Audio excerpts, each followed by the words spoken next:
नमस्कार नीमच, आप देख रहे हैं प्रदेश हलचल में हूं आपके साथ महेश जैन। नीमच जिले के जावद तहसील के अंतर्गत सिंगोली के समीप जो बड़ी ग्राम पंचायत है वहां पर देखा गया कि प्रशासन द्वारा बड़ी कार्रवाई 70 बीघा की कल करी गई थी, जिसको लेकर प्रशासन का कहना था कि शासकीय भूमि से अवैध अतिक्रमण को लेकर प्रशासन ने कार्रवाई करी। आज देखा गया कि जो किसान है बाल किशन जी धाकड़, इन्होंने प्रेस वार्ता करी। प्रेस वार्ता के दौरान इन्होंने प्रशासन पर भेदभावपूर्ण कार्रवाई करने के आरोप लगा। हम इनसे बात करेंगे एक किसान के नाते और साथ साथ कांग्रेस में भी काफी सक्रिय है। आखिर क्या कारण है कि इनके पास क्या जमीन थी या शासकीय भूमि थी, इनका अतिक्रमण था, इस मामले को लेकर क्या कहना है? बाल किशन जी, सबसे पहले जानना चाहूंगा, कल जो कार्रवाई हुई थी प्रशासन कह रहा अवैध अतिक्रमण था, आपका क्या कहना है? प्रेस कॉन्फ्रेंस भी करी, क्या कुछ कहेंगे इसको लेकर? मेरा यही कहना है कि मेरे साथ सब डॉक्यूमेंट होते हुए लीगल एक तरफा कार्रवाई हुई है।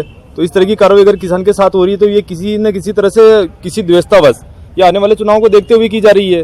क्योंकि मैं विधानसभा में थोड़ा सक्रिय हूँ और किसानों की आवाजें उठा रहा हूँ, तो हो सकता है किसी को लग रहा हो, मैं किसी एक व्यक्ति की बात नहीं कर रहा हूँ, लेकिन किसी को लग रहा है कि अपने से आगे बढ़ रहा है या अपना प्रतिद्वंदी बन सकता है, उसको देखते हुए ये कार्रवाई हुई होगी। अभी आप जिला पंचायत का चुनाव भी लड़े थे, काफी अच्छे वोटों से, मतलब 500-700 वोटों से आपका हार हुआ था वहां पे, काफी अच्छा लोगों को समर्थन भी मिला था। लगातार देखा जा रहा है कि प्रशासन ने क्या कार्रवाई से पहले प्रशासन कह रहा है कि हमने नोटिस दिए थे, सारी प्रक्रिया पूर्ण करी थी, लेकिन आपके आरोप लग रहे प्रेस वार्ता में कि आपको कोई नोटिस नहीं दिया गया। तो क्या कुछ हकीकत है? क्या वाकई में जो प्रोसेस होती है किसान की, खड़ी फसल पर आपने गंभीर आरोप लगे, प्रशासन ने खड़ी फसल पर जेसीबी चलाई वहां पर, इसको लेकर किस नजर से देखते हैं आप? खड़ी फसल पर ही चलाई। आपको वीडियो वगैरह नहीं मिले हो तो मैं अभी दे दूंगा। और एक तरफा सही कह रहा हूं मैं, अगर मेरे उसमें क्या बताने में कोई जोड़ नहीं आ रहा। अगर प्रशासन मुझे नोटिस देता बिल्कुल मैं उसका जवाब उसी टाइम पे देता, और अगर मैं अतिक्रमण पे बैठा होता तो बिल्कुल हट भी जाता। सिंगोली तहसीलदार का कहना है 23 तारीख को पहला नोटिस दिया, 25 को दूसरा दिया, उसके बाद 29 को कार्रवाई होगी। तो क्या इतना समय काफी था या क्या कहेंगे, इसको किस नजर से देखते हैं आप? मैं 23 तारीख के आसपास से क्या 20 के आसपास से भारत जोड़ो यात्रा में हूँ। एक्चुअली मैं तो 10 तारीख से जुड़ा हूँ, तो मैं घर पे रुक भी नहीं रहा हूँ। मुझे नोटिस किसी ने दिया नहीं है, मेरे भाई को किसी ने दिया नहीं है।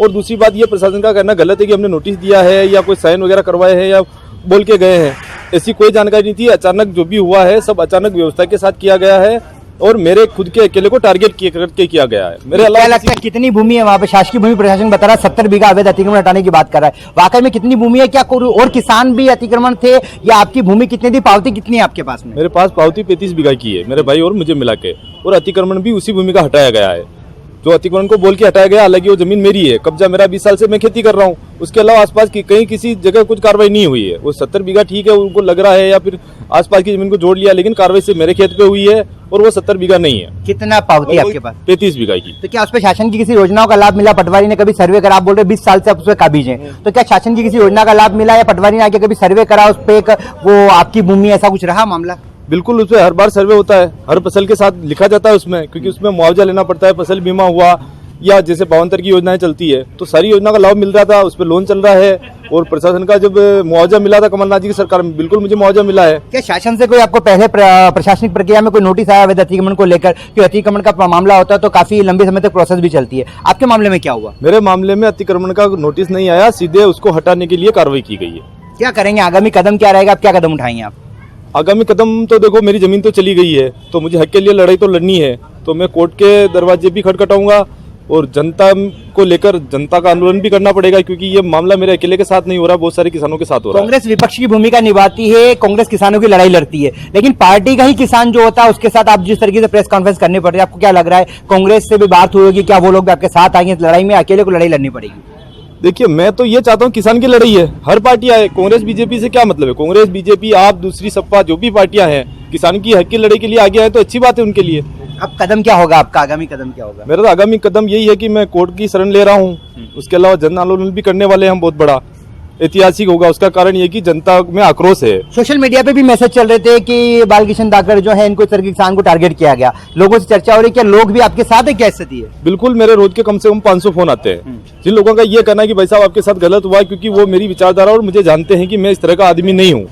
तो वो कह रहे हैं कि आपके साथ अगर ये कार्रवाई हुई तो कल हमारे जैसे किसानों के साथ भी होगी, और बहुत सारे कोई के साथ हो भी चुकी है।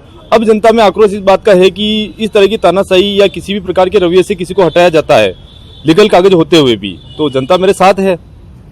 जैसे कि हमारे साथ में किसान जो हैं, किसान के साथ कांग्रेस नेता भी जो बाल किशन जी धाकड़ हमारे साथ में थे, इन्होंने प्रेस कॉन्फ्रेंस में आरोप लगाए प्रशासन जरूर शासकीय जमीन से अवैध अतिक्रमण हटाने की बात कर रहा है, लेकिन पूरी तरीके से कार्रवाई को राजनीतिक दिव्यता के चलते बता रहे, साथ ही साथ न्यायालय की शरण लेने और जन आंदोलन की बात करें। आगे भी देखना होगा कि आगामी दिनों में जावद विधानसभा में क्या तस्वीरें देखने को मिलती हैं और जो लोग बाल किशन धाकड़ जी से जुड़े हुए हैं उनका क्या प्रतिक्रिया निकलकर आगामी दिनों में सामने आती है।